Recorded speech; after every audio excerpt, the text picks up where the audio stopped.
Henry. To me, it really didn't make a whole lot of sense, the feud with John Cena at the start of 2012. The only significance the feud had was to promote John Cena facing The Rock, and John Cena strongly needing to embrace the hate to defeat The Rock at WrestleMania 28, because it was believed by many superstars, especially Kane, that if John Cena failed to embrace the hate, he would not be able to defeat The Rock, and The Rock would pretty much decimate him, which proved to be the benefactor for The Rock in the match, because John Cena was unable to embrace the hate, and still is unable to embrace the hate, because the chants from the fans of Cena sucks still affects him. To me, how you should have brought Kane in for his inaugural feud as this newly updated Kane was having him face The Undertaker at WrestleMania and trying to end The Undertaker's streak at WrestleMania for the third and final time. If there was ever a time for that match to take place, it was last year, and by WrestleMania 30, this match needs to happen, because if it doesn't happen by WrestleMania 30, then this match isn't going to happen at all. My favorite Kane and Undertaker feud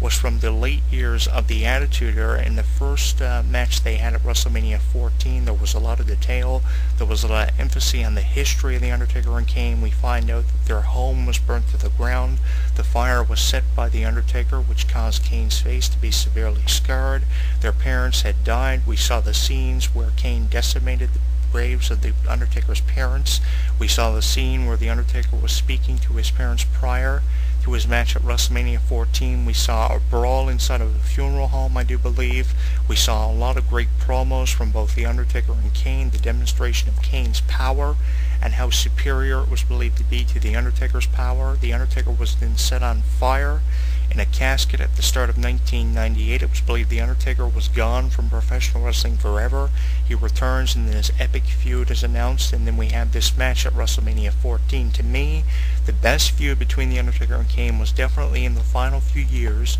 of the Attitude Era, and if there was one feud in the Attitude Era that made the Attitude Era stand out because of ratings and superiority,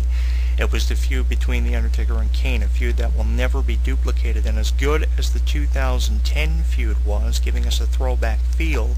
to the Attitude Era, and how many video blogs I recorded on The Undertaker and Kane feud over the World Championship from 2010, a feud that should have happened sooner than it did for the championship, and a feud that could have happened for the championship back during the Attitude Era without Stone Cold Steve Austin being the third party and one of the Brothers of Destruction being the champion. It definitely should have happened around SummerSlam 1998, Highway to Hell, The Undertaker facing Kane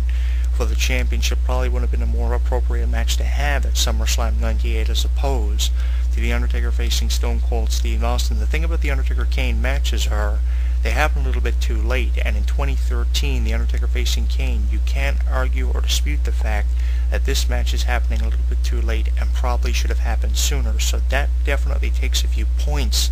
of what this match could potentially be for WrestleMania 29 or WrestleMania 30, and that is where the negative review will come in for the Undertaker and Kane match if it comes into fruition for WrestleMania 29. When you really think about it, who else is there for the Undertaker to face apart from a new talented superstar such as Sheamus, Wade Barrett, or CM Punk? With CM Punk rumored to cough up the WWE Championship to The Rock at the 2013 Royal Rumble, where does that leave CM Punk for WrestleMania 29? He's going to need a rivalry infamous coming off of one of the longest reigns as champion in over 25 years, and even though Stone Cold Steve Austin could give him that rivalry of infamousy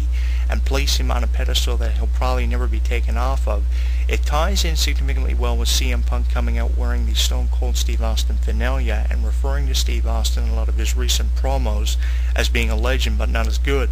as CM Punk. And with CM Punk having a straight-edge lifestyle and Stone Cold Steve Austin having a carefree attitude of using foul language and resulting to emphasizing on alcohol, the match seems appropriate for WrestleMania 29. But if you want to have CM Punk seen infamous, really the only new talented superstars opposed to Sheamus or Wade Barrett you can put in the ring with The Undertaker would be CM Punk, coming off of 25 years of being the longest reigning champion. I mean, it's been incredible seeing CM Punk successfully defend the championship for 12 consecutive pay-per-views. So really, is there anybody else as opposed to Sheamus or Wade Barrett that you can put in the ring with The Undertaker? No, not really, with how impressive CM Punk has been as WWE champion. So really, there are only 4 potential opponents for The Undertaker at WrestleMania 29. Now, there is a huge rumor The Undertaker will be competing in the 2013 Royal Rumble. How interesting would it be if we saw The Undertaker and Kane in the ring at some point in the Royal Rumble, decimating each other? The Brothers of Destruction come face to face, and Kane eliminates The Undertaker,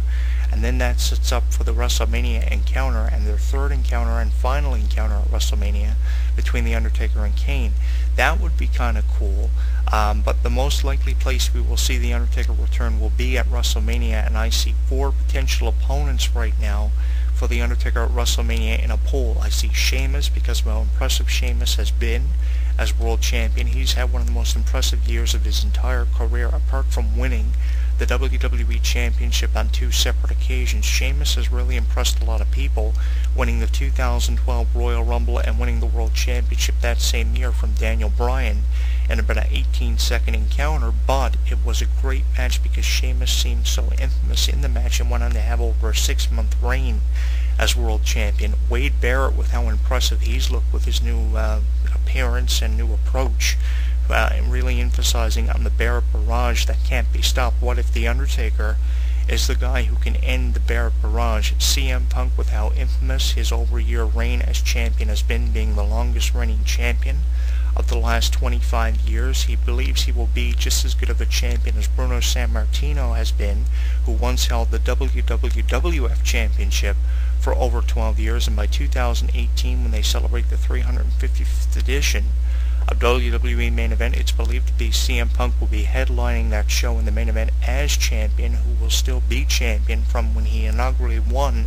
the championship at Survivor Series in 2011. His reign as champion has been astonishing. So coming off that reign, losing the championship to one of the greatest of all time, you put him in the ring at WrestleMania against one of the greatest of all time, and with the history already between CM Punk and The Undertaker being so infamous from 2008, 2009, and a previous encounter inside of Hell in a Cell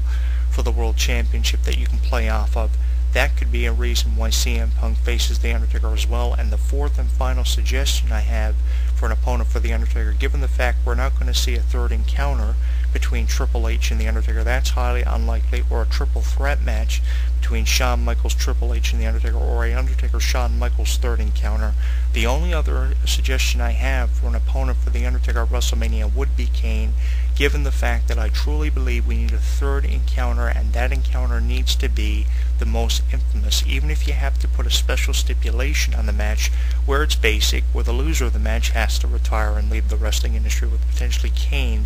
ending the streak of The Undertaker. Now, I have said this about The Undertaker streak, and I will say it for what must be the 1,001th time. The streak has been so infamous over the last 20 years. Harley Race said in a video package that if it had anything to do with luck, you would have thought luck would have ran out a long time ago, and that is the truest statement that has ever been said by a WWE legend, ranging anywhere from Kurt Hennig to Jerry the King Lawler. It's the truest statement about The Undertaker. The streak has had nothing to do with luck. It's just the one night of the year where The Undertaker performs at his best, and we've seen this over the previous 4 years in the 2 encounters with Shawn Michaels and the most recent encounters with Triple H over the past 2 years. How can you top the last 4 years of The Undertaker at WrestleMania when the streak has been emphasized more than it has been over the previous 16 years The Undertaker's competed at WrestleMania? I mean, nowhere near the caliber of those matches have any of those matches came. So The Undertaker and Kane's match, if we're going to see this third encounter, really has to be infamous. It has to have a special stipulation,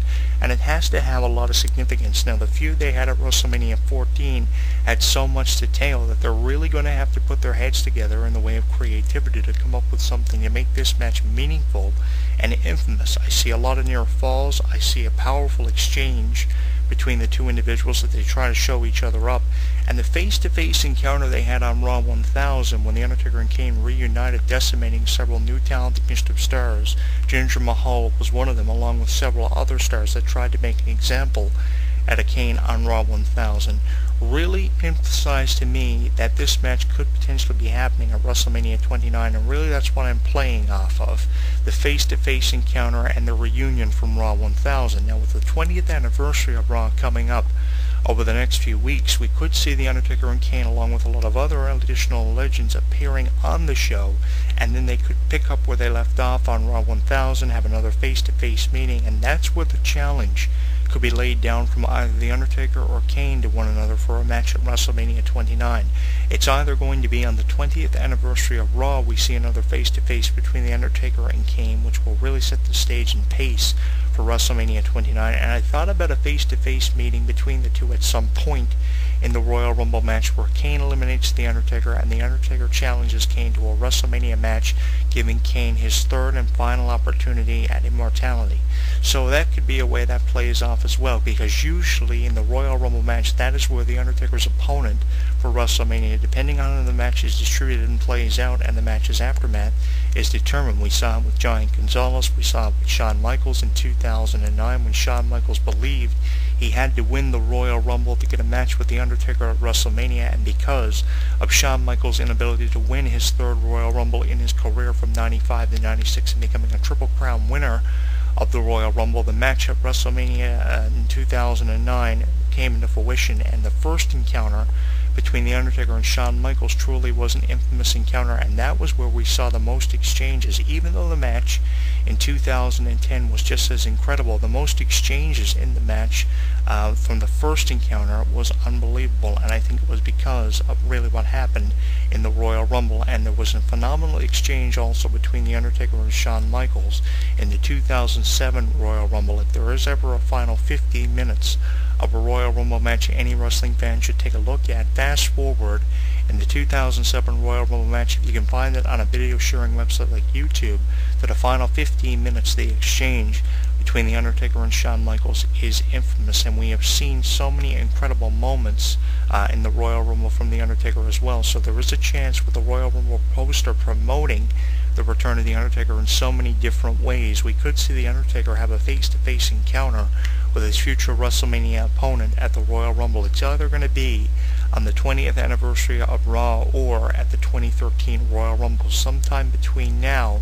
and WrestleMania, The Undertaker's opponent will be determined, and as much as I'd love to see The Undertaker challenge a new talent initiative star like CM Punk, Dolph Ziggler, Sheamus, or Wade Barrett, and what The Undertaker could potentially do for a superstar, let's say, like Sheamus, like he did for a superstar like John Cena in the early thousands when the WWE were exiting off the Attitude Era and reintroducing fans to incredible talents of what was then referred to as the New Talent Initiative. Can you imagine what The Undertaker could do for someone like Sheamus if he were to apply that same kind of ethic that he did